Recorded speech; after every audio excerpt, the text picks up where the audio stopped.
Hey,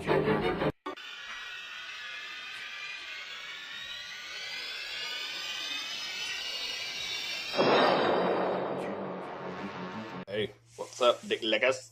Sorry, I just always want to say that now. I know it's the wrong movie, but fuck it, who cares?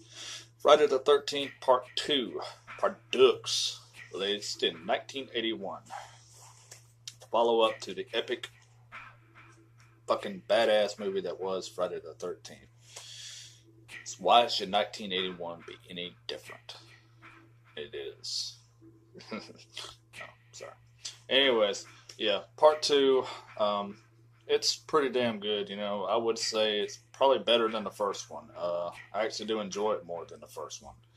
It's got better kills in it. I think it's a little more of a body count in this one. Tyshawn, I'm sorry, man. I'm going to have to get back to you on the total number of people that were killed in this, but I want to say it's at least around about 12 people, maybe 13, just like the first movie. That's what I would say. If anybody knows the correct body count number, let me know down below in the comments so I can clear that up in future videos.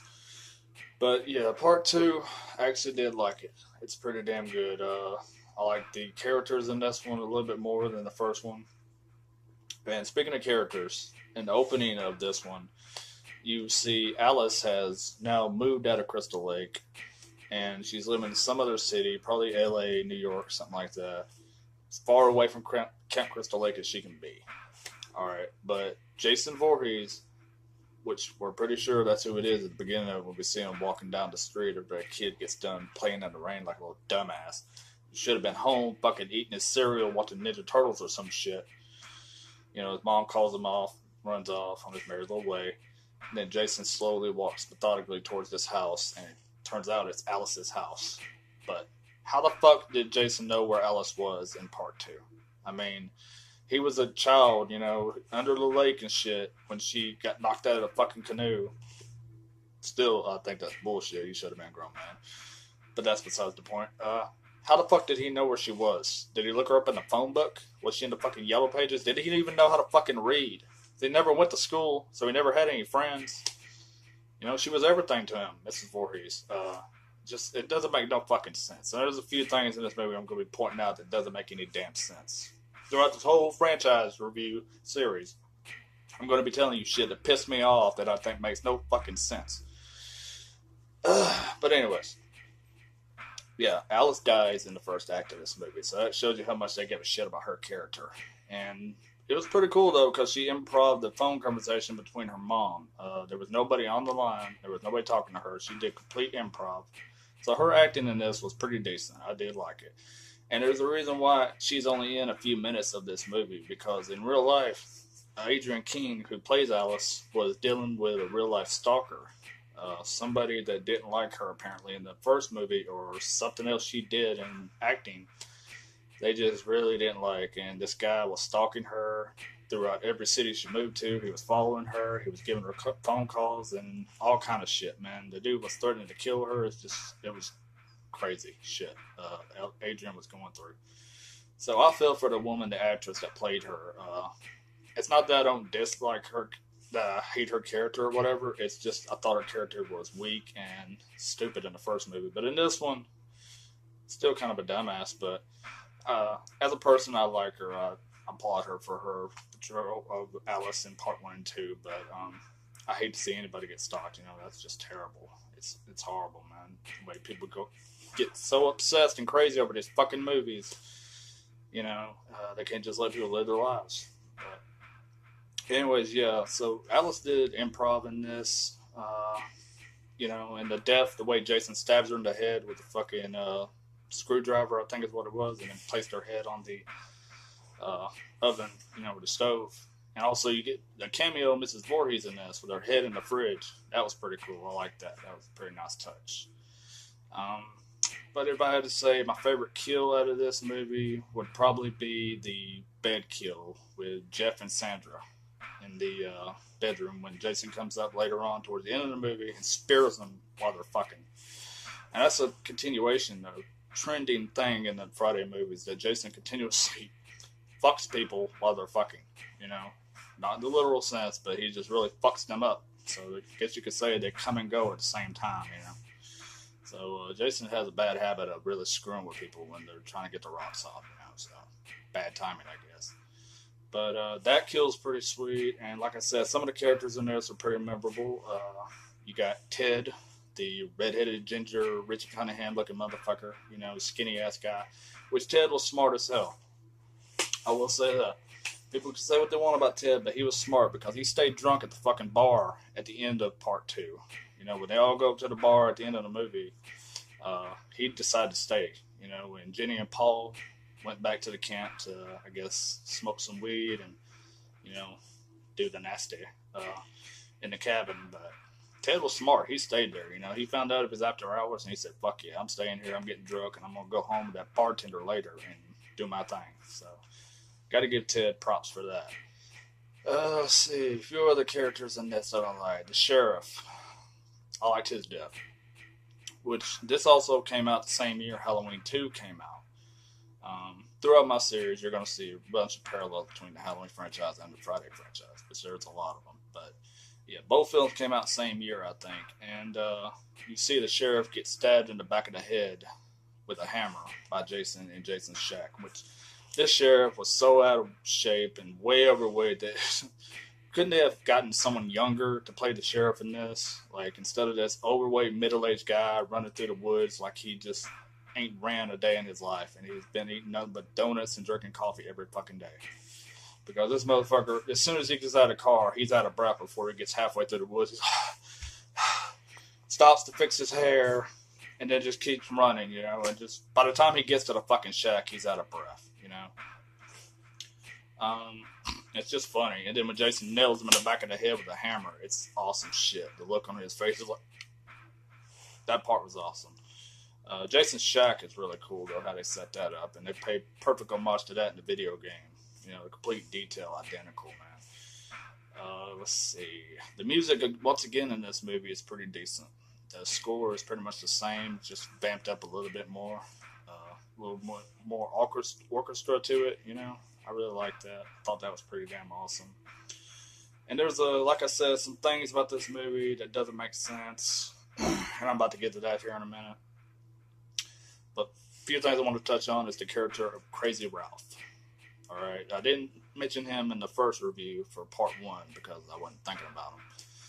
But Crazy Ralph gets his in this one, and rightfully so, because Crazy Ralph is a crazy pervert, as it seems. You know, he was standing by that tree staring at Paul and Jenny, about to make out and do their thing in the cabin, you know, and he's just sitting there getting all hot and bothered. And Jason's fucking, the way he kills him makes no fucking sense.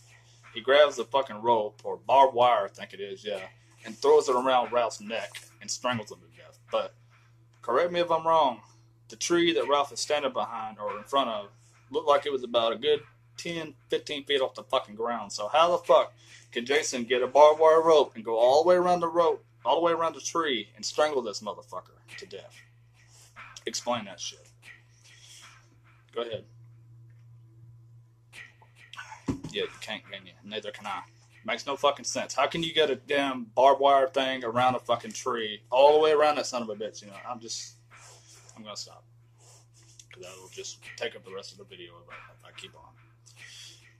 Let's see. The babes in this. There were a lot of hot ass women in this. Terry. Can't forget Terry. What an ass. Oh my god. Things I do to her. But anyways, yeah. Terry was hot. Jenny was fucking hot. Jenny was probably the smartest character. She made... Hold on a second. But I'm back. As I said, Jenny was probably the smartest character out of this movie right here, because she also had a degree in child psychology, which comes into play in the third act of the movie, which is one of the better third acts out of this entire franchise, I gotta say. You know, she was really smart, very cunning, very calculated character. She always second thought every move she made, so, you know, there might have been a few mistakes she made here and there, but overall, Jenny was way hell of a lot smarter than Alice, I gotta say. She would have kicked Alice's ass if they fought. And that brings me to the third act, which I've been mentioning the entire time. It's fucking confusing. Okay, it makes no fucking sense because Steve Dash, who played Jason in this, which is the real Jason, um, he gave a badass performance as Jason. You know, I gotta say, he pretty much did all the stunts throughout the entire film. And then you got this dipshit named Warrington Gillette, who played Jason in the final few fucking minutes, frames of part two. And this motherfucker goes and claims that he did this, he did that, he didn't do shit, okay? He's just a glory hog trying to steal the spotlight from Steve, and he fucking sucks. Because he's basically the Tony Moran of the Friday the 13th films. And this was requested by a good friend of mine, Tammy Kelly. She very loyal, damn good friend of mine. Loves the franchise, loves part two, it's her favorite, so she asked me to discuss this, and I will. And my thoughts is that the ending of this movie is a dream sequence. It's gotta be. Because there's no other way to explain it, you know, because that dog, Muffin, such a sweet, gentle soul. No, anyone but Muffin. You sick bastards. And Muffin died in this, okay? Muffin was the dog that belonged to Terry, and you see her strolling along in the woods when Jeff and Sandra was walking through the woods trying to get to Camp Crystal Lake, even though they were told not to go there to begin with. So complete disregard for rules, you know, very fucked up shit, you know. And they run across what seems to be the leftover carcass of an animal. It's obviously fucking Muffin, okay? It looks just like the fucking dog. It's all tore the fuck up like Jason just ate the motherfucker and barbecued his ass. And what's funny is after they see the dog's body, they quick shot over to a shot of hot dogs on a grill. So I always thought that was pretty damn funny. And then Jeff and Sandra is one the ones that had that badass death in the bed, is what I was talking about earlier. They get speared to death. You know, so a lot of good deaths in this. Too many to mention right now. But the third act has to be a dream because after Jenny and Paul have their struggle with Jason in Jason's shack, and Jenny fucks with Jason's mind because she's got a degree in child psychology, and Jason ultimately has the mind of a child, you know, pretty much, for the most part. And that's why I've always sympathized with him. And she was able to manipulate him and make him believe that she was Mrs. Voorhees until he looks over and sees the decapitated head of his mother sitting on the mantle that he made, a shrine of her. So, you know, then after that, Paul comes in and they get into a big scramble, you know, and start fighting and shit. And Paul can't fight for fucking shit. He fucking gets his ass whooped by Jason and damn near killed. And Jenny comes up and hits Jason in the shoulder with a machete. Okay, so after that, we're taken to the cabin with Jenny and Paul. But how is any of this possible when the dog comes walking up to the door? They get a knock on the door, something, a noise, and they open it and there's fucking Muffin. How the fuck is that possible? When Muffin was laid out, bloody as shit in the woods, dead as fuck. That is not the dog standing there. That is a fucking dream. When Jason comes through the window and grabs Jenny, that shit never happened. Because when the final moments happens and you see Jenny get carted off to the ambulance, you don't see Paul anywhere. Paul's nowhere to be seen. And she even asked the paramedic, where's Paul? And they never answer her. So my thought is that Paul got killed in the shack with Jason. And the shot you see of Paul carrying Jenny to the cabin was a dream. Jenny must have made it back to the cabin by herself at some point or another. Because in the opening sequence of part 3, Jason's still in the shack. You know, he's still laying there, coming up to the Mrs. Voorhees' head, grabbing a machete. So that tells you right there that the ending of part 2 is a dream sequence. Sorry to tell you, but that's what I think. But anyways, go ahead and get out of here. And those are my thoughts on Friday the 13th, part 2. Let me know what you think in the comments below. Let me know if I left anything out. And I will get back to y'all when I review part 3 and 4 of Friday the 13th. So let me know what you think. And I hope you all have a great weekend. God bless you.